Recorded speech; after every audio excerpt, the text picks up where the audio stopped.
a little dark. We need to lighten things up. Are we looking at each other? Are we looking at the camera? What are we doing here? We're having a conversation. Are we looking into each other's souls? I have to look at the camera. Okay. So Chandler, Yeah. today I'm excited to start a new video series on becoming a bow hunter. Oh, wow. Yeah. So we have a lot of new people in the shop that are new into hunting in general, and then there's also a lot of people getting into bow hunting that are hunters, and then there's a lot of people that are getting back into it. So we're gonna start this little mini series. Don't know how many there will be, but we're gonna go over why do you wanna get into bow hunting, or why should you get into bow hunting, or why should you get back into bow hunting? Okay. So, Chandler, what are some reasons why a person should get into bow hunting? Because it's a lot more fun than rifle hunting, Okay. in my opinion.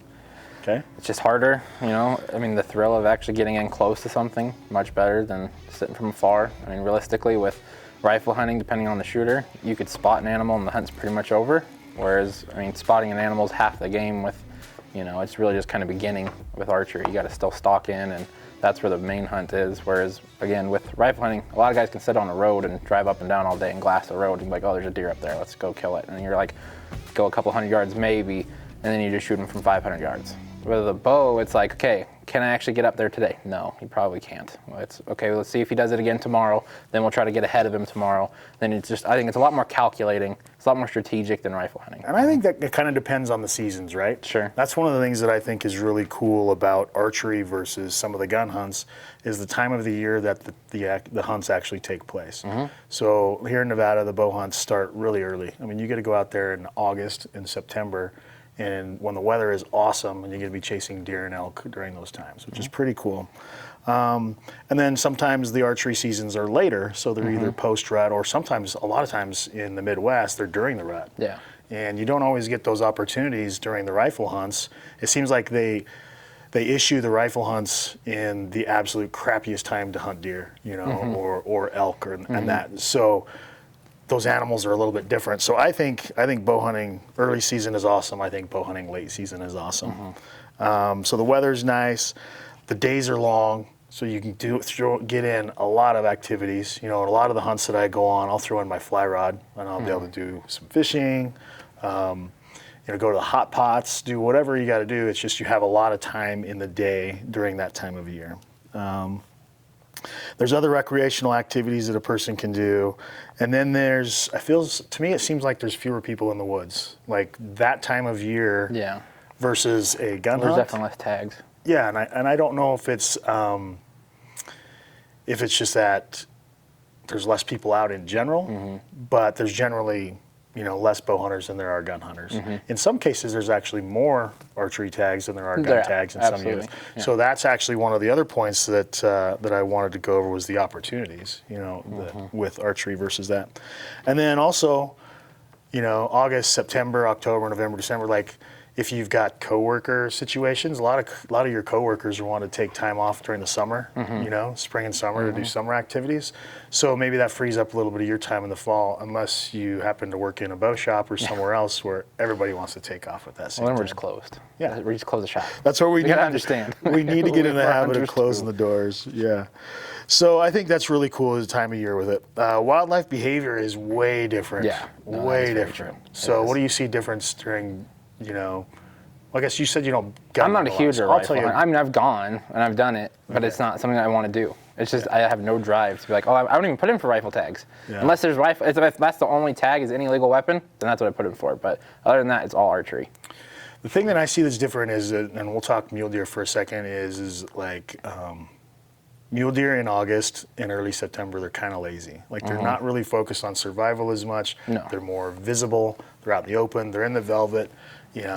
You know, you see them in the mornings and the evenings. Like I feel like they're a lot more approachable until you bump them that first time. Once you bump them the first time, then it's tough. See, I feel like they're easier to see in the winter. Yeah. Because you have snow everywhere. That's right. The so they're other darker and they're out. And the other thing is they're out in the sun. Whereas in the summer, they're up underneath the aspens. They're just like 5 foot outside that aspens because they don't want to be rubbing their velvet. Right. But they're still trying to find that shade. Again, they're all lazy. They're just laying there in the shade waiting for that sun to go down and then all of a sudden move down to the water. But I feel like for me personally in winter, what I've seen is like deer up and moving. Late like, season is the other awesome time to hunt deer. The rifle hunts are usually in October, which is crap because they've just shed their velvet. They're getting a little bit angry with each other. Their testosterone levels, they're in the thicks. You know, it's a lot harder. So I feel like during the rifle season, it's a terrible time to hunt deer, but maybe that's why it's still hard, even though you've got a rifle in your hands. Yeah. Elk, same way. The bow hunts generally take place during the rut, which is when you want to be in the elk woods. That's when you want to see and be around elk, just because they're vocal. So that's awesome. A lot of the gun hunts are generally later. So here are a couple of key points here real quick. We don't want to make this too long. There's sometimes more opportunities to get a tag, so there's fewer bow hunters. And then a lot of the draws are higher draw odds. So I was actually able to, here in Nevada, to draw, this was the first year they did the archery only sheep tags, and I was able to draw one of those tags and was the first ram killed with a bow on the bow only, archery only hunts. So that increased the odds dramatically. And that one's a huge one too. Because like realistically, there's guys who never draw that tag, and like that just opens the door wide open for a lot of guys. Because a lot of guys who have a lot of points, like I mean, like you were gambling it. Like, you know, when you have, I mean, however many points you had, that's a lot of people don't want to risk that. Like, it's one thing to go out there in any legal weapon and go, well, I'm going to take my bow, right? And then you're like, oh, hey, I've got this many days, so I'm going to go 4 or 5 days with my bow, and then all of a sudden, like, oh, I'm not getting close enough, I'm going to shoot him with the rifle. But to know that you only have a bow for a lot of guys is too high of a risk, and they won't take it. So that opens up for a lot of guys for sure. It does. That's a big one. It does. Some of the other things here real quick. Wildlife intimacy. It's fun to get up close. Like, you force yourself to get in with the animals. You force yourself to spend more time on the mountain. Again, the weather's generally pretty nice during that time of year. So like, there's a lot of reasons to just get in tight and close and just live in the wild more so than, you know, when I go on a rifle hunt, a lot of times I just think, all I just got to see them. I just got to find them. If I find them, then it's over. See, that's the problem with it. So you're hunting differently. That's just the problem with it. And then I throw in the cameras into the mix, and I hunt totally differently from that point too. So you get closer to wildlife, you're living in their environment, you tend to move slower and quieter, so you see more. You spend more time sitting and listening, and so you can feel more. You know, you're just absorbing everything a lot more.